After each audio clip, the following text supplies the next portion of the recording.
영광을 받으신 만유의 주여 우리가 명령을 따르리다.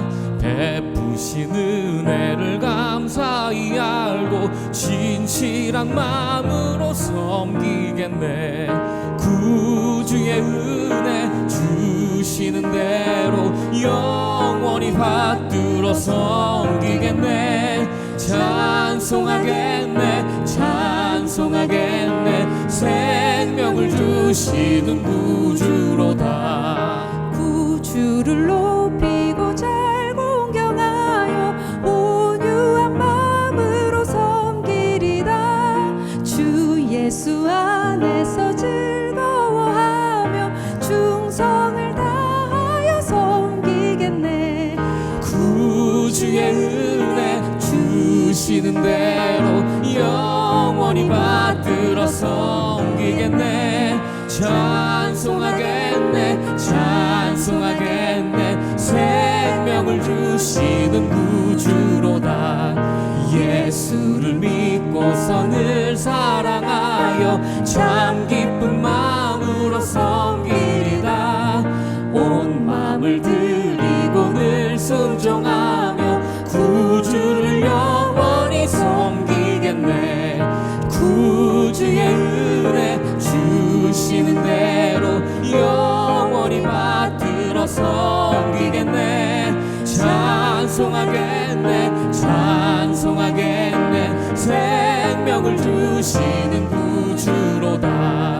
구주의 은혜 주시는 대로 영원히 받들어 섬기겠네. 찬송하겠네 찬송하겠네. 생명을 주시는 구주로다.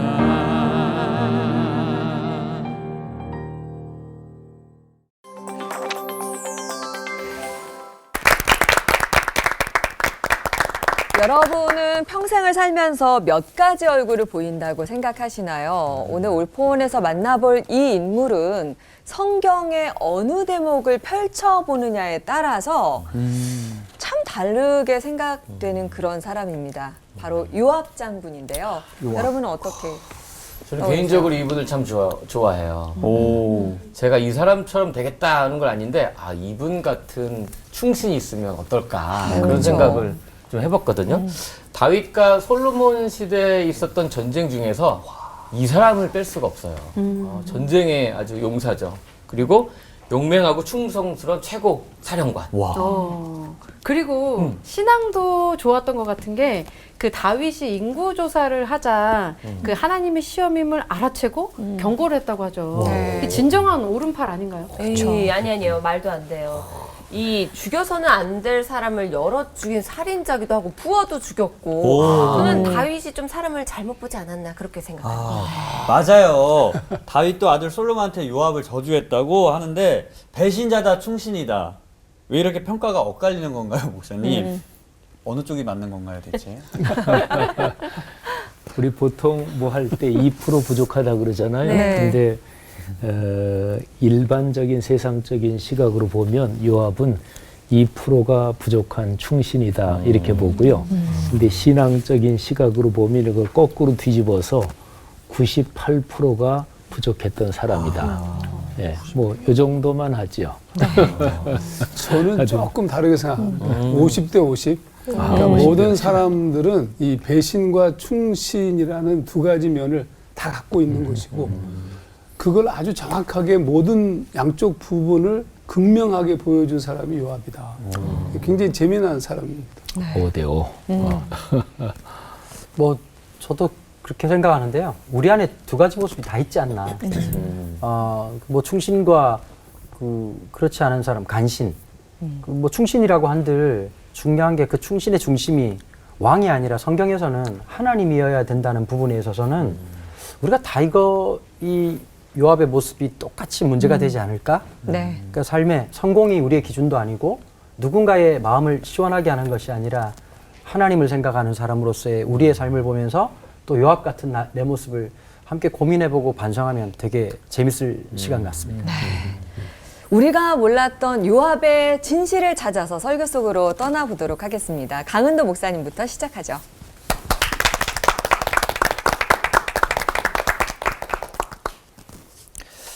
어떤 신학자가 이런 표현을 썼더라고요. 다윗의 군대 장관이었던 요압을 수수께끼 같은 사람이다, 이렇게 표현을 했습니다. 아마 제 생각에는 이 수수께끼라고 하는 말이 두 가지 극명한 모습이 동시에 드러났기 때문이 아닐까라는 생각을 갖게 되는 거죠. 권력 서열 2위였습니다. 원래 어느 공동체나 2위가 제일 위험한 거거든요. 누가 2인자가 될 것인가. 3인자는 없습니다. 그 다음부터는 다 죽는 거죠.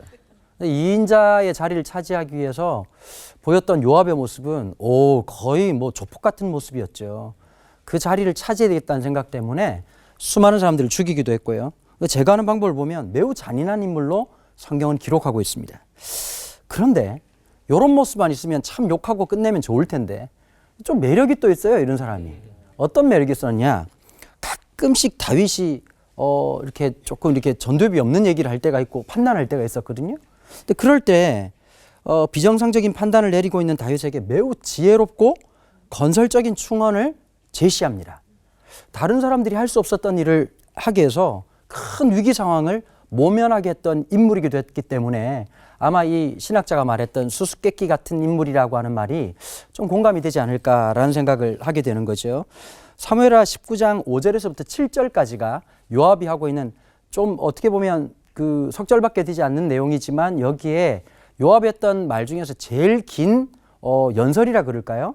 다윗에게 항변을 막 쏘아붙는 모습들이 드러나고 있습니다. 압살롬이 죽고 난 다음에 이 아버지 다윗이 두 가지 감정이 생긴 거죠. 권력을 잃었던 자리에서 다시 회복했다라고 하는 안정감과 함께 그 대상이 바로 자기의 아들이었다라고 하는 이 이중적인 감정이 양가 감정이 굉장히 괴로워서 컨트롤이 안 되는 순간이었어요. 지금 자기를 위해서 목숨을 바쳤던 부하들과 또 국민들에게 아주 멋진 왕다운 선을 내야 되는데 어떻게 보면 하나의 아버지의 모습을 보였다는 것이 요압에게 굉장히 마음에 들지 않았던 것 같습니다. 그러다 보니까 그냥 뭐 집중포화를 막 내렸던 거죠. 비록 전쟁에 승리했지만 이러다가는 왕국을 다시 잃어버릴 수 있다라고 하는 마음에서 협박 내지는 얼음장을 왕에게 넣는 모습을 보게 됩니다. 지금 당장 제가 필요했던 건 전 그런 거라고 생각해요. 정말 다윗을 생각하는 사람이었다면 두 가지를 함께 할 수 있는 사람이 지혜롭지 않겠나라는 생각이 들어요. 그럼 우리가 하나님의 일들을 하다 보면 중요한 뭐 교회 건축을 한다든지 아니면 어떤 일이라고 하는 게 대의명분이 참 중요하죠. 근데 그것보다 더 중요한 것이 사람들의 마음을 살피고 돌아보는 일이라고 생각을 하게 됩니다. 사실 요압은 진짜 충심이었다면, 신복이었다면 다윗의 아픔과 긍휼을 공감하면서 그 아픔을 끌어안고서는 바른 방향으로 갔어야 되는데 사실은 이 모습이 마치 우리의 모습 같지 않나, 너무 바른 말을 재수없게 하는 거죠. 결론만 너무 빨리 얘기하는 겁니다. 기도해야 된다. 믿음으로 살아야지. 여러분 참 그런 말 도움이 안 될 때가 얼마나 많습니까? 그 좌절과 상실감을 깊이 공감해주고 이해하고 함께하면서 그 힘을 통해서 함께 갈 수 있어야 되는데 지금 어떻게 보면 요압의 이 메시지는 다윗에게 벼랑 끝에 있는 그 아비의 심정에서 또 한 번 떨어질 수밖에 없도록 만드는 결정적인 순간이 아니었나. 근데 참 안타깝게도요.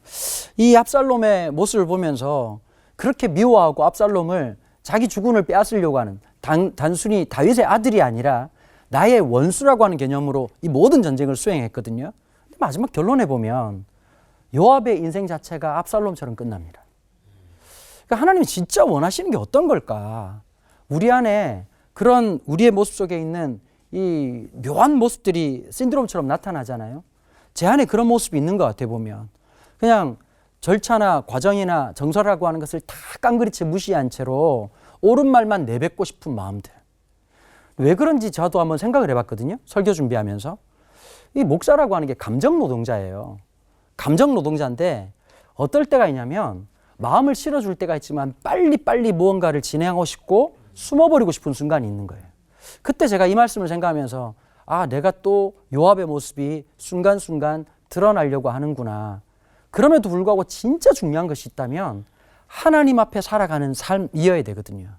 하나님의 오름이 우리 안에 임할 수 있도록 누군가는 수고해야 되고 애를 써야 되는데 이 공감의 힘이 우리 2022년을 새롭게 열고 있는 모든 성도님들에게 그리고 우리에게 좀 충만히 있어서 요압을 넘어서는 하나님의 사람들로 거듭나는 귀한 은혜가 있기를 간절히 소망합니다. 기도하겠습니다. 하나님, 우리 안에 요압이 있습니다. 우리 안에 무시무시한 본성들이 자리하고 있습니다. 성질이 우리를 지배하는 것이 아니라 성령이 지배하시는 놀라운 은혜가 있기를 간절히 구합니다. 오늘도 우리의 심령 속에 우리의 자신을 내려놓을 수 있는 힘과 용기를 주시고 주의 말씀이 온전히 통치하시는 주의 전 되도록 우리의 삶을 써 주시옵소서. 아멘. 감사드리며 주 예수 그리스도 이름으로 기도합니다. 아멘. 아멘.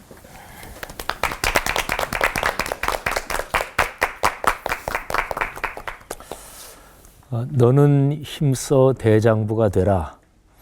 이 표현은 다윗이 그의 아들 솔로몬에게 남긴 유언에서 서론이며 또는 총론입니다. 다윗은 그 아들 솔로몬에게 구체적으로 들어가면 4가지 유언을 남깁니다. 첫 번째 유언은 제일 중요한 것인데 하나님의 말씀을 묵상하며 지키며 살아라. 이게 첫 번째 유언이고요. 그 다음에 나머지 3가지 유언은 사람들에게 연관된 유언입니다. 한 사람에게는 꼭 은혜를 갚아라. 이거는 다윗이 그 아들 압살롬의 반란으로 도망가고 피신할 때 그때에 이제 다윗에게 후위를 베풀었던 바르실레라는 사람이 있어요. 근데 이 사람 또 그 사람의 후손들에게 꼭 은혜를 갚아라 하는 것이고요. 그리고 나머지 2 사람은 그 사람들을 처단하라는 그런 유언입니다. 근데 그 중에 한 사람은 시므이인데 이 시므이는 역시 압살롬의 반란 사건하고 연관되는데 다윗이 도망갈 때 시므이가 너 잘됐다 하면서 저주한 사람이에요. 그래서 그 시므이를 처단하라고 아예 직접적으로 얘기를 합니다. 그래서 열왕기상 2장 9절을 보면 그의 백발이 피 가운데 스올로 지옥으로 내려가게 하라. 그러니까 아예 명시적으로 죽여라. 이렇게 아주 무섭게 지시를 합니다. 그런데 이제 맨 마지막으로 또 한 사람이 나오는데 역시 그를 처단하라는 얘기예요. 그게 이제 요압 장군입니다. 근데 요압 장군에 대한 유언은 시므이에 대한 거하고는 표현이 조금은 다릅니다. 이렇게 얘기를 해요. 내 지혜대로 행하여 그의 백발이 평안히 스올에 내려가지 못하게 하라. 그러니까 시므이보다는 좀 약하지요. 근데 이거는 알아서 잘 처단해라. 이러는 이제 유언이죠.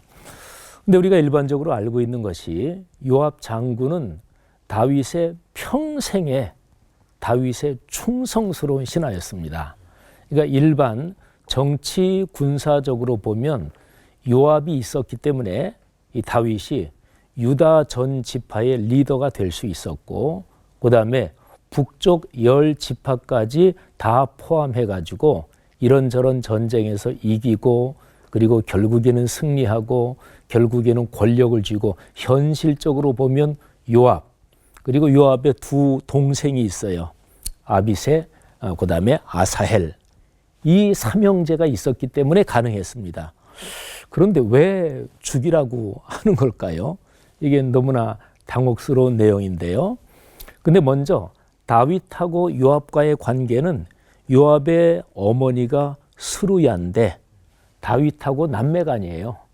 그러니까 요압은 다윗한테 친조카입니다. 예. 그러니까 뭐 옛날로 가면 이런저런 인척 관계는 이렇게 저렇게 많이 얽혀 있어요. 근데 어쨌든 요압은 다윗의 친조카로서 말하자면 삼촌 다윗이 왕이 되고 지도자가 되는데 결정적인 역할을 했지요. 자, 그런데 이 요압을 그러면 어떻게 평가할까요? 저는 요압을 주군의 마음을 얻지 못한 사람 이렇게 표현하면 좋을 것 같아요. 요압의 주군은 평생 다윗이었습니다. 그런데 다윗을 위해서 충성을 다했지만 다윗의 마음을 얻지는 못했습니다. 근데 이거를 신앙적으로 적용해 보면 우리 그리스도인들에게 주군은 그건 뭐 당연하죠. 삼위일체 하나님 주 예수 그리스도 그분이죠. 근데 우리 신앙인으로서 목사인 저나 또는 여러 우리 그리스도인들이 열심히 교회를 위해서 주님을 위해서 일한다고 하는데 중요한 거는 일이 아니고 업적이 아니고 예수 그리스도의 마음에 내가 드느냐, 이게 이제 문제인 거죠. 주군의 개념을 조금 확대해 보죠. 우리가 살아가면서 내가 진짜 존경하는 사람 또는 내 삶에서 굉장히 소중한 사람, 뭐 이런 사람을 주군의 개념을 조금 확대해서 그렇게도 얘기할 수 있을 거예요. 우리 가족은 얼마나 가까운 사람이에요. 내가 사랑하고 또 섬기기도 해야 되고, 그러니까 넓은 확대된 의미로 주군이지요. 그런데 가족의 마음을 얻지 못할 때가 많습니다. 또는 내 친한 친구 또는 뭐 내 교회 동역자들. 그래서 요압의 경우를 보면서 주군의 마음을 얻지 못한 사람, 그거 하나 빼면 요압은 완벽한 사람입니다. 그렇구나. 살아가면서 올해 2022년에 내 가까운 사람들, 그분들의 마음을 살피고 마음을 얻어야 되겠다. 그리고 결론적으로 가장 중요한 거는 주 예수 그리스도 그분의 마음을 담고 또 하나님의 마음에 합한 자가 돼야 되겠다. 이런 묵상을 해봅니다. 기도하겠습니다. 하나님 은혜 감사합니다. 요압 깊이 묵상하며 삶의 길을 걷겠습니다. 예수님 이름으로 기도합니다. 아멘.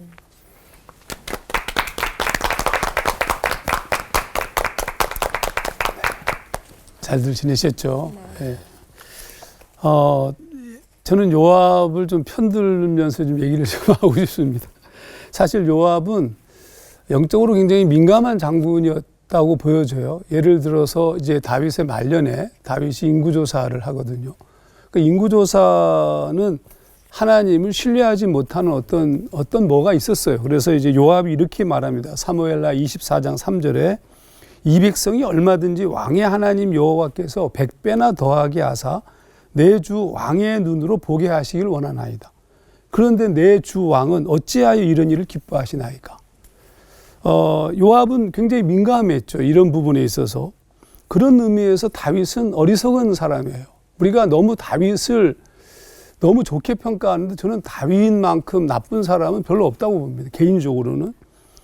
사실은 이 사건 자체가 나중에 이제 그 다윗의 치명적인 실수 중에 하나인 인구조사로 인해서 무려 7만 명이 죽는, 그건 다윗 때문이에요. 온전히. 이게 사실 요압은 그런 관점에서 보자면 굉장히 순리를 따른 사람이었고 하나님의 마음에 쫓아서 그렇게 행동한 사람이었다고 보여져요. 그 뒷부분만 보더라도. 또 뿐만 아니라 말년에 다윗은 마음속에 압살롬이 솔로몬을 두고 있었어요. 근데 사실은 이게 아도니아가 넷째인데, 아시다시피 첫째 암몬은 아시죠? 암몬은 그렇고 그런 놈이고 죄송합니다. 그 다음에 이제 두 번째가 우리가 잘 알진 못하지만 성경엔 다니엘이라고 쓰고 있는데 기록이 없는 거 보니까 아마 일찍 죽은 걸로 보이고, 세 번째가 반란을 일으킨 압살롬입니다. 그리고 넷째가 아도니아예요. 그러면 앞에 세 사람은 전부 다 문제가 있는 사람이고 또 죽었고, 그 아도니아가 왕이 되는 것이 순리죠. 아도니아는 자기가 왕이 될 줄 알았던 것 같아요. 그래서 뭐 잔치를 베풀고 좀 철삭된 측면이 좀 있어요. 근데 요압은 아도니아를 지지합니다. 순리적으로 보자면 아도니아가 왕이 되는 게 맞죠. 그런데 이제 다윗은 솔로몬을 택합니다. 밧세바의 관계도 있고, 그 솔로몬은 열째예요. 그리고 또 솔로몬은 어떤 분이냐면 아시다시피 그거는 불륜을 범한 부인의 자식이에요.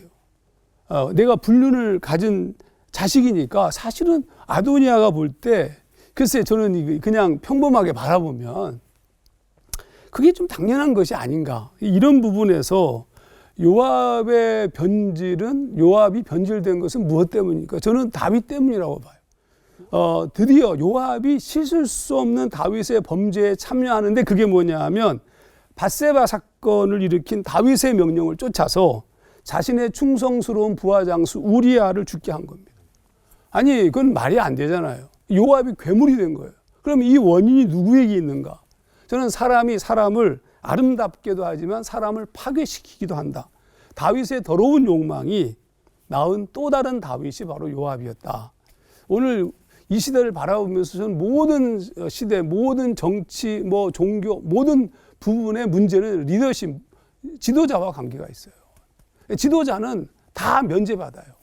다윗이 괜찮아 보여요. 다윗 안 괜찮습니다. 우리가 사실 이거 정확하게 얘기를 해야 돼. 오히려 요압이 불쌍해요. 만약에 다윗이 정말 좋은 왕이었다. 그랬다면 요압이 그렇게 망가졌을까?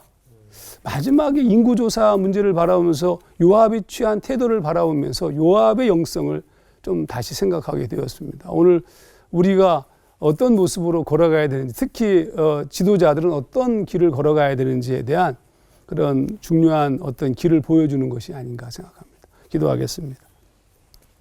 하나님 아버지 은혜와 사랑을 감사드립니다. 오늘 우리가 이렇게 서 있는 것은 다 하나님의 은혜입니다. 근데 우리가 그걸 놓치고 교만하고 특히 이 땅의 지도자들이 하나님 앞에 바로 서지 못하고 살아가고 있는 모습을 볼 때 얼마나 가슴이 답답한지 알 수 없습니다. 사람이 사람을 만든다는 사실을 잊지 않게 하시고 하나님의 사람으로 바르게 서서 걸어가도록 우리를 도우시옵소서. 예수님 이름으로 기도하옵나이다. 아멘.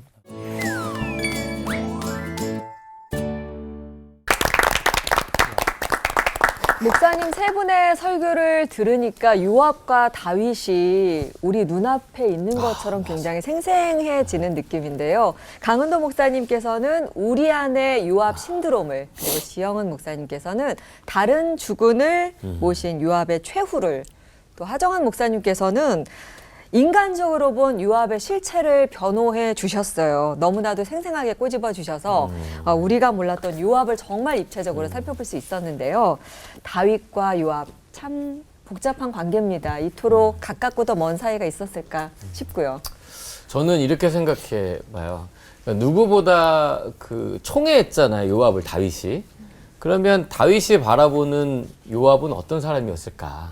거꾸로 요압은 다윗을 그렇게 또 충신이었으니까 그러면 요압이 바라본 다윗 왕은 어떤 모습일까? 그러니까 너무 궁금해요. 그래서 이 자리에 요압과 다윗을 모셔서 어떤 입장이었는지 한번 얘기를 들어볼까요? 라고 하면 좋겠는데 없으니까, 못 웃으니까. 그래서 목사님들이 요압의 입장과 다윗의 입장을 한번 탁 이렇게 들어가셔서 내가 요압이었으면 이랬을 것 같다. 내가 다윗이었으면 이랬을 것 같다. 라고 묘사해 주시면 어떨까 생각이 들어요.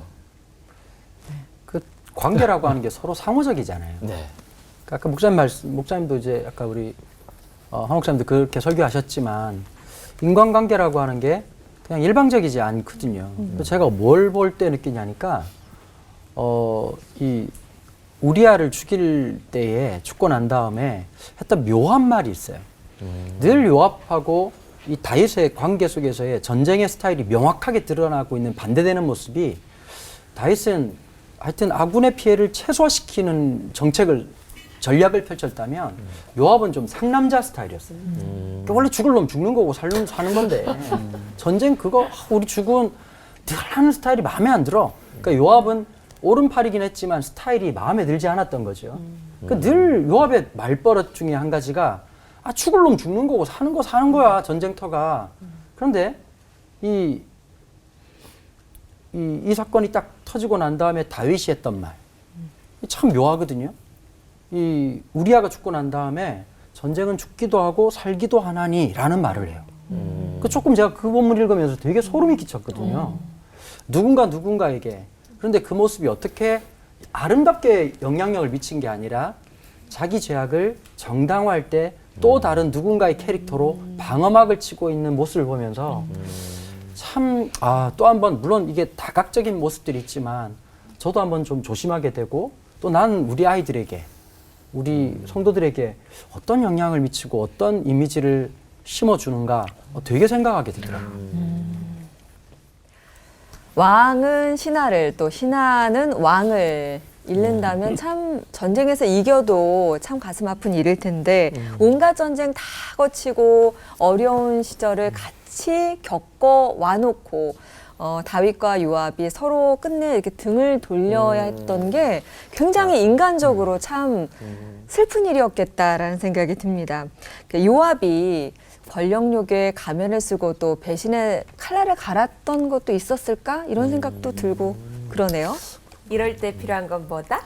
요압의 일생을 요리조리 예리하게 파헤쳐 보기 위한 질문 타임. 질문 드리도록 하겠습니다. 요압의 충성심의 극치이자 잔혹함의 극치는 이 밧세바의 남편 우리아 제거 사건일 것 같은데요. 그래서 지영 목사님, 이 어둠의 결탁을 선택한 것이 후일 다윗과 요압, 또 밧세바와 솔로몬 모두에게 어떤 영향을 가져왔는지, 그리고 후폭풍을 몰고 온 결정적 이유는 무엇인가요?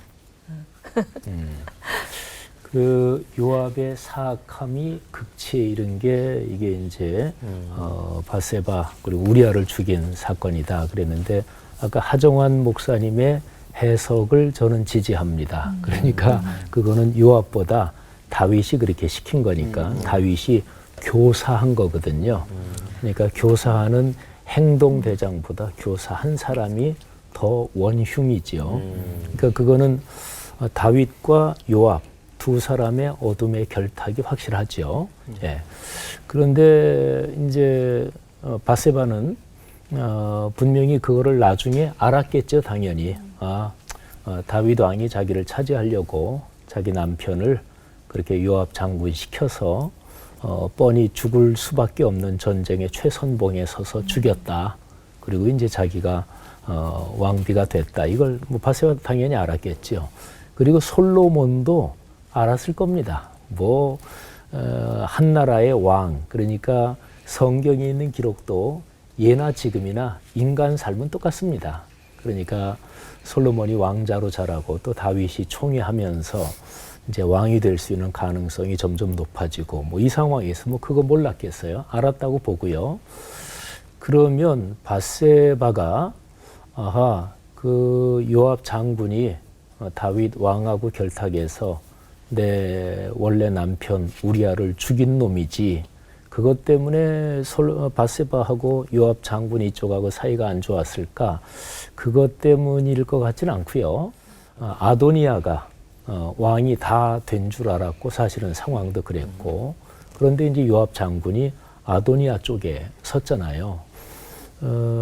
그런데 이제 아도니아가 왕이 되지 못하고 솔로몬이 왕이 됐는데 그러니까 인간 삶은 다 똑같으니까 제 생각에는 가장 중요한 원인은 그거는 바로 그런 권력 헤게모니 투쟁에서 그런 차이가 있었다 이렇게 생각하고 그리고 이제 더 큰 거는 솔로몬은 아버지 다윗하고 똑같이 이스라엘 12지파 공동체 거기에 대한 생각이 분명했을 겁니다.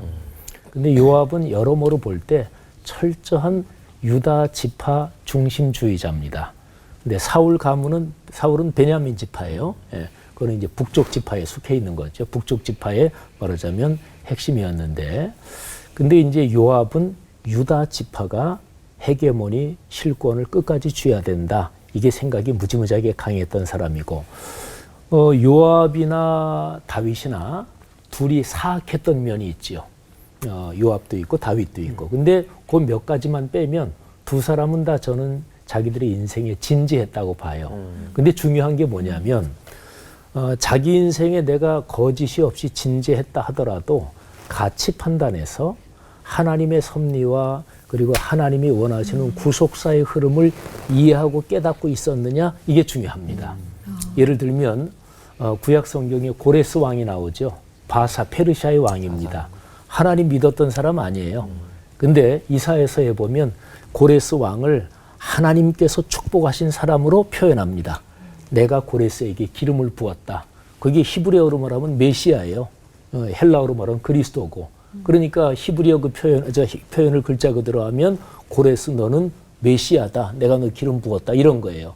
근데 그 이유는 고레스가 페르시아의 왕이 되고 그러니까 바벨론을 꺾고 페르시아의 왕이 됐을 때 각 이스라엘 민족을 고국으로 돌아가게 했기 때문에 그런 거예요. 그러니까 하나님을 믿는 왕이 아닌 고레스 왕을 통해서 이스라엘 민족을 귀환시켰다. 근데 고레스 왕이 이스라엘 민족에게만 그랬느냐?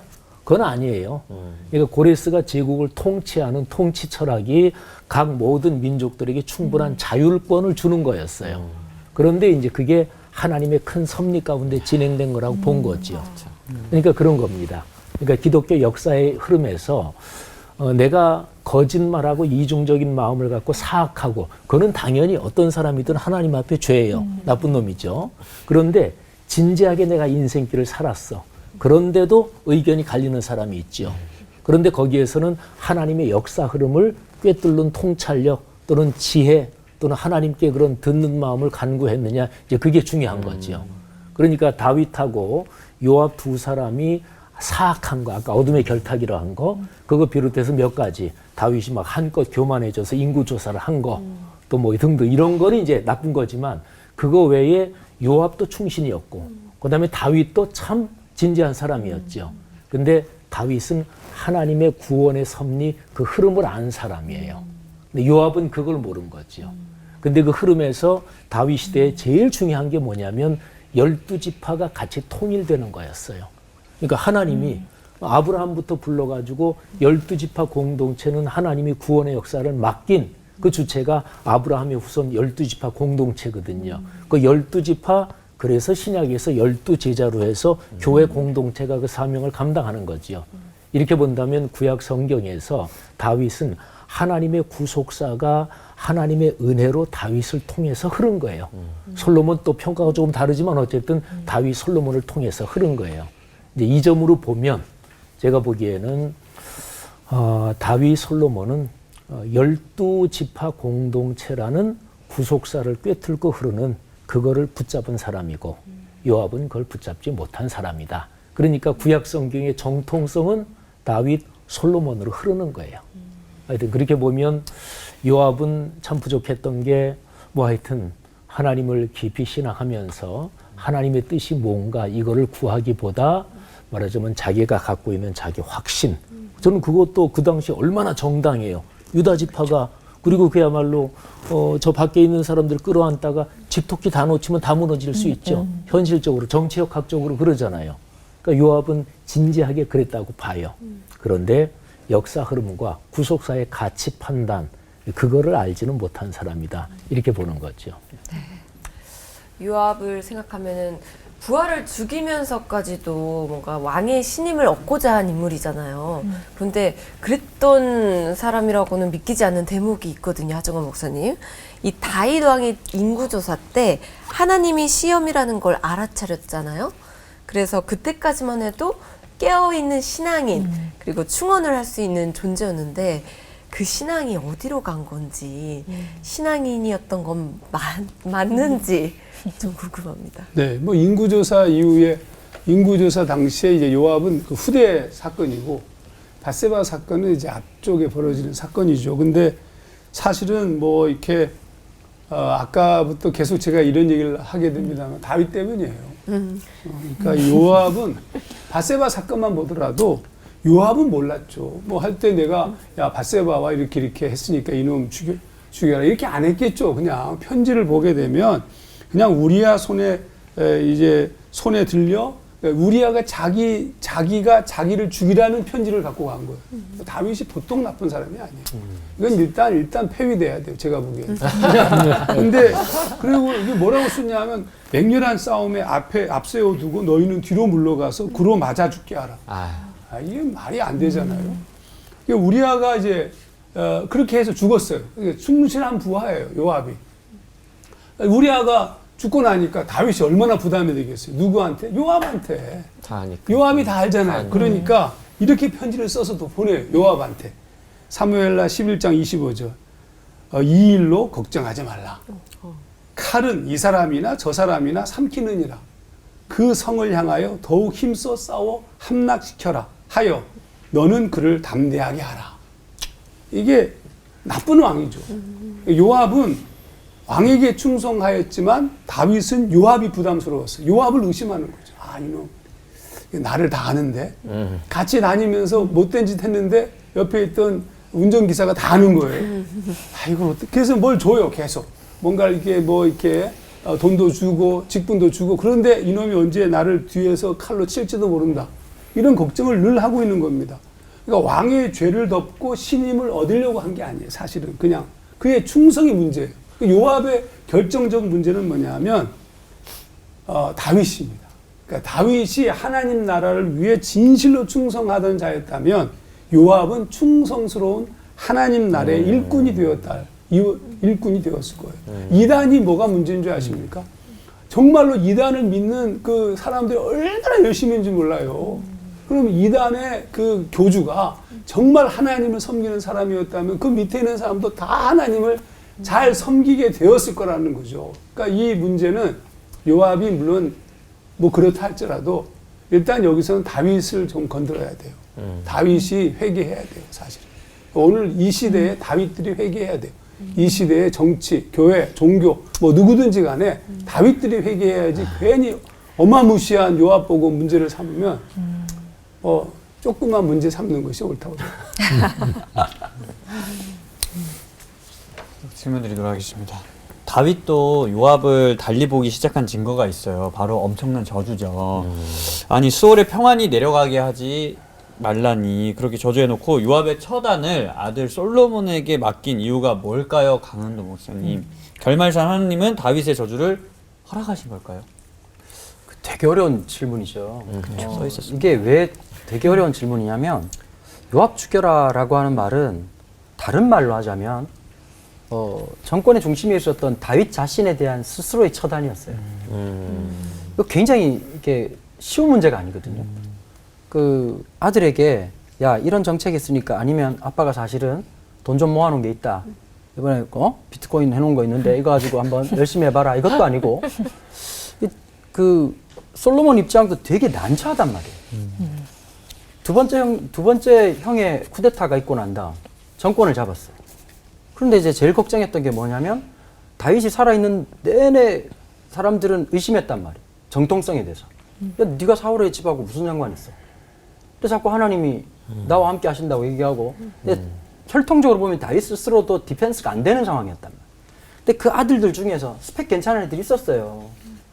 근데 걔들 다 제치고 어머니가 밧세바야. 야, 성경은 뒤끝 장렬이죠. 한 번도 이렇게 다윗의 아내라고 기록을 안 해요.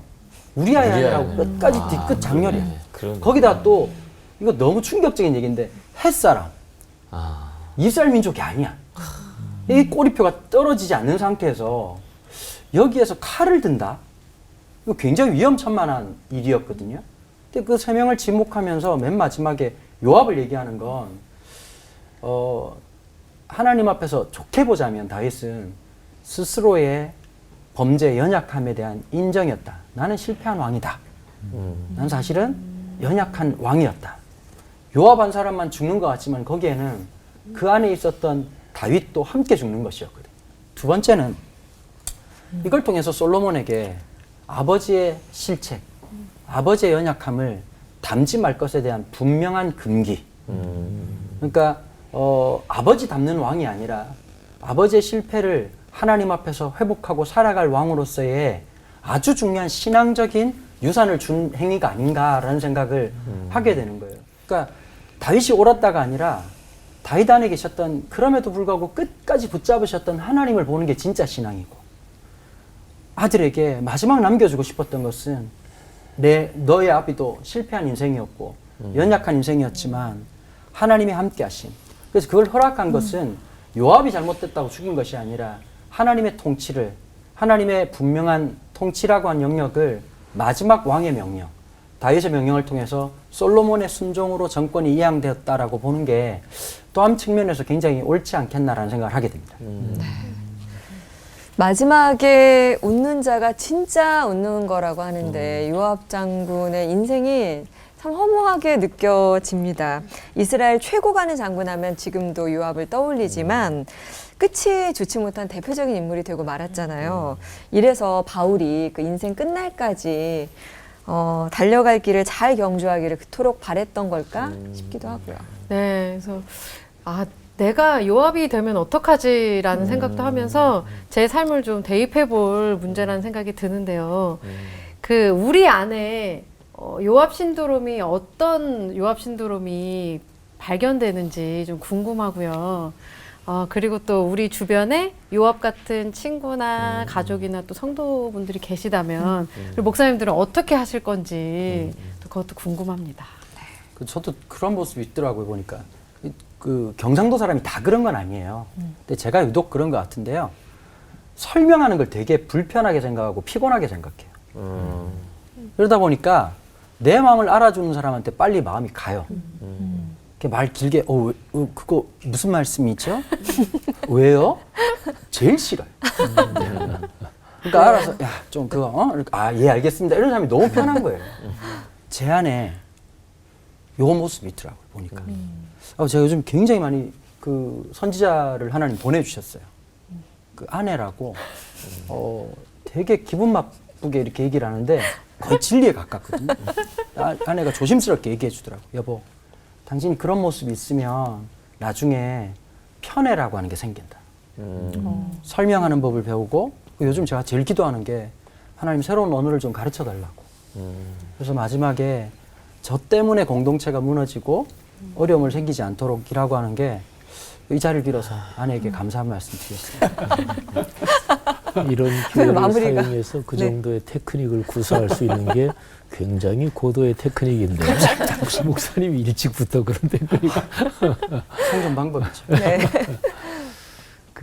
저는 이제 말씀해 주신 것처럼 요압 신드롬. 근데 이제 저는 아까 메시지 전하고 또 잠깐 중간에 얘기했던 그런 거하고 한번 연속성을 가지고 본다면 요압의 잘못은 그러니까 최종적으로 결산해 볼 때 요압이 실수했던 거는 하나님의 큰 역사를 섭리하시는 그 흐름 그거를 깨닫지 못한 데 있었다. 요압은 우리 오늘 하 목사님이 줄기차게 변호하시는 것처럼 저도 하 목사님 의견에 거의 전적으로 공감합니다. 그러니까 그 인간관계 그거로만 본다면 우리아 사건은 그건 다윗이 교살한 거죠. 교살한 거고 그리고 뭐 장군이니까 그거야 뭐 충성하는 거고 우리는 성경에 나오는 인물들을 너무나 우리가 좁은 의미의 신앙적인 그 틀로 하는데 그렇게 하면 성경의 역사적인 맥락을 놓칩니다. 그러니까 그 당시에 다윗 또 뭐 솔로몬이 왕이 되는 과정은 그냥 통상적으로 뭐 조선시대 조선을 창업한 이성계 뒤로 아들들이 뭐 권력 암투를 뭐 일으키고 그냥 그렇게 똑같이 보면 돼요.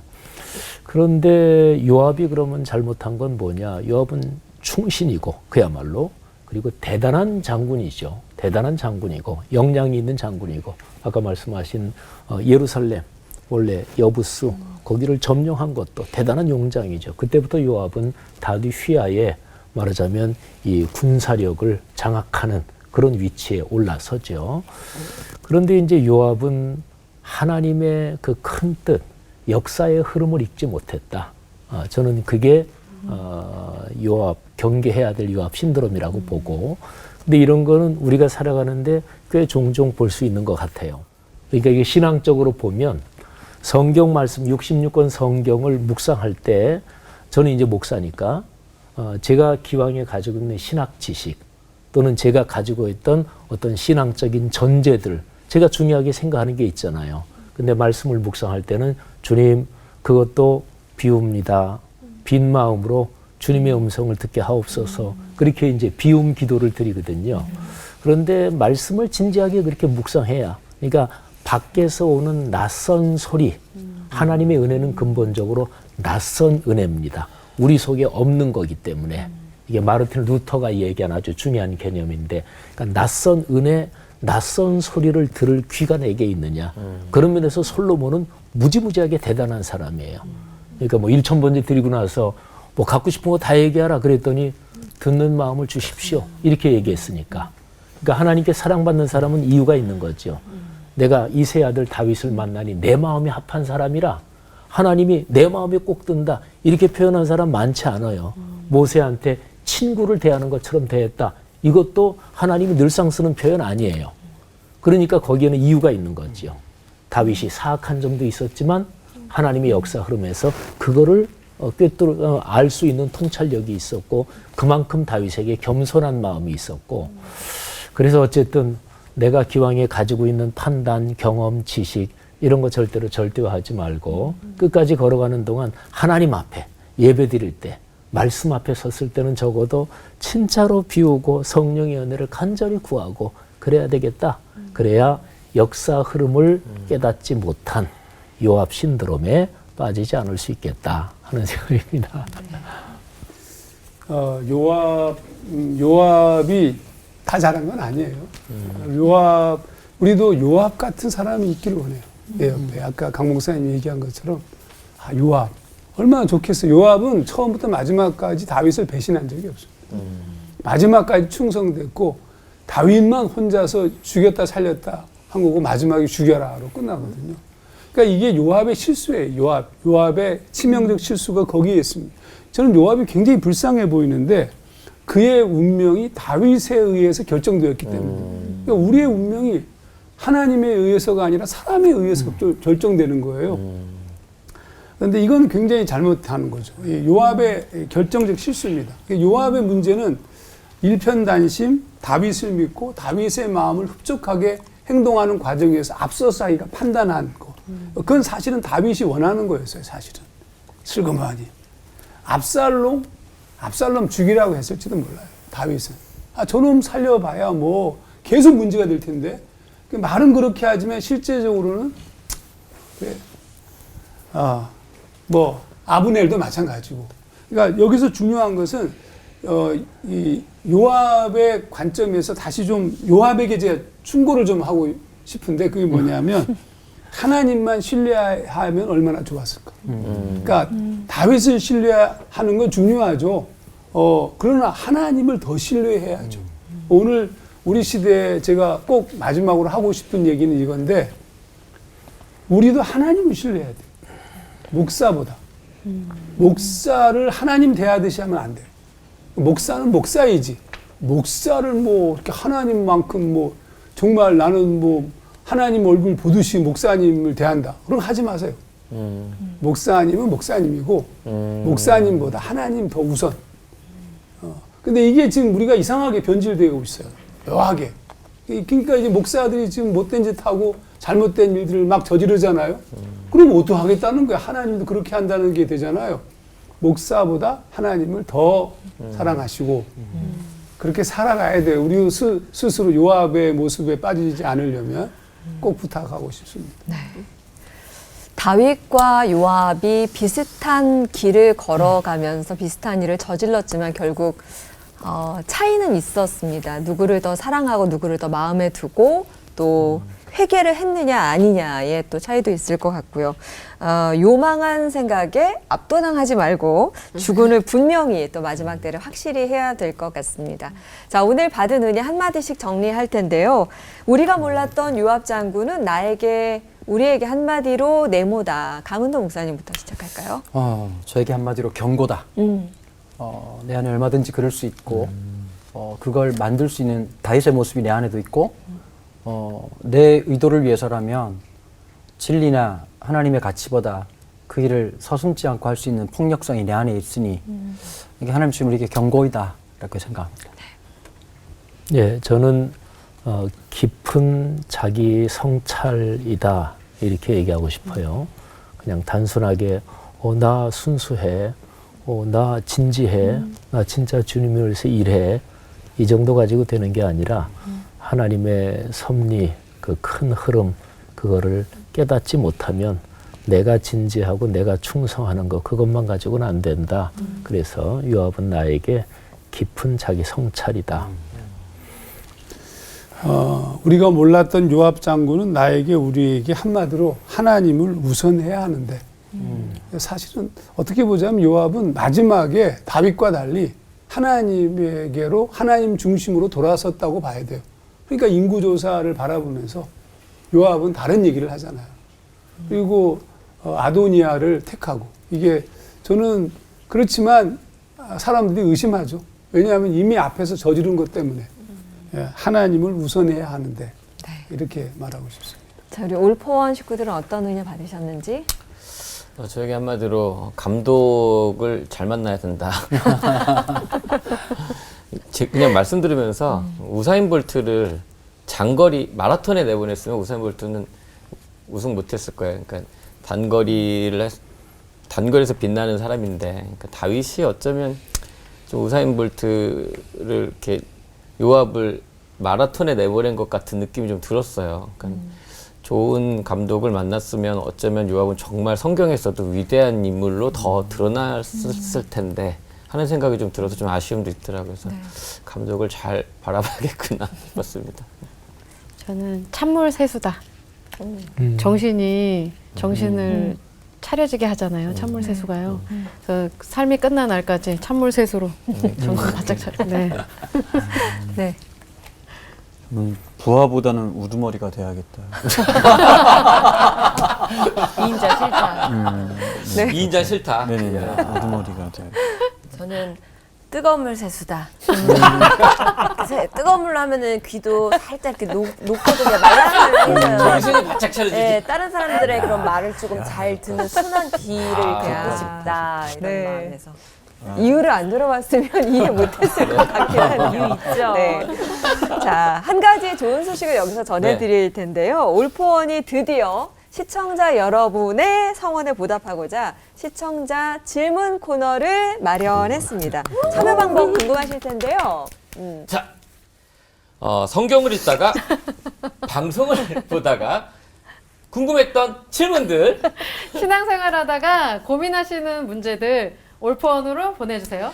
올포원 너튜브에서 QR코드로 접속하시거나 말머리 달고 댓글로 보내주시면 네, 채택되시는 분들께 올포원 선물이 준비되어 있습니다. 많이 참여해주세요. 자, 끝인사는 오늘 배운 교훈을 생각하면서 함께 외치고 마치도록 하죠. 네, 영원한 죽음과 승리하는 최후 승리자로 하나 되는 시간 올포원!